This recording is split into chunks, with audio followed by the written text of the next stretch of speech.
At exactly 3:30 p.m. on September 17, 2024, thousands of pagers across Lebanon received a short Arabic message formatted to look like a standard leadership directive. Within seconds, the devices exploded. These detonations ripped through supermarket aisles, private homes, and hospital corridors.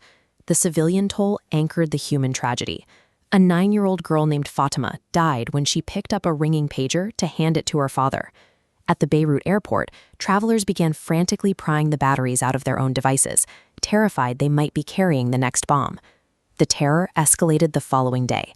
During funerals for the initial victims, handheld walkie-talkies suddenly exploded. Shortly after, residential solar panels started blowing up on rooftops.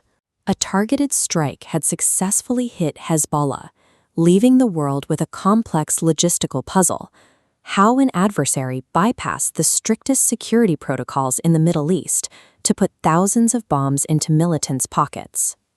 In late 2023, Israel was trapped in a pressure cooker two-front war, battling Hamas in the south and Hezbollah in the north. To gain the upper hand, Israel deployed Pegasus surveillance software, turning smartphones into tracking devices to locate and assassinate high-ranking Hezbollah commanders. By February 2024, Hezbollah leader Hassan Nasrallah responded with a television address. He labeled smartphones Israeli agents and ordered his members to abandon them, triggering a mass pivot to radio frequency pagers. This analog pivot was meant to evade Israeli surveillance. Instead, seeking out older hardware created the specific vulnerability that allowed for a devastating kinetic attack. Israel's elite cyber intelligence division, Unit 8200, saw the pager pivot as an opportunity. Rather than hacking the devices, they decided to manufacture them. In Budapest, Hungary, Israeli intelligence set up a shell company called BAC Consulting, complete with fake executive profiles to maintain a legitimate corporate facade. BAC Consulting then brokered a licensing agreement with a trusted Taiwanese tech brand, Gold Apollo, a company Hezbollah had used before.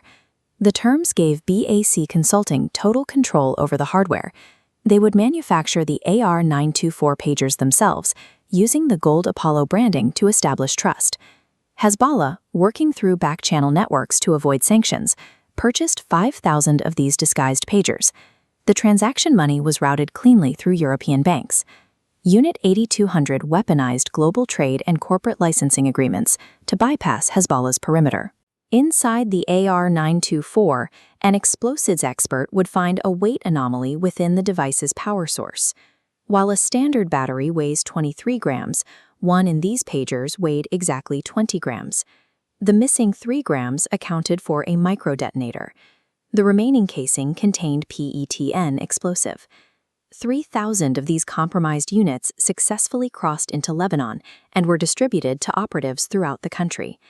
This disguised hardware hack sat silently in the user's pockets for months, bypassing digital cybersecurity entirely.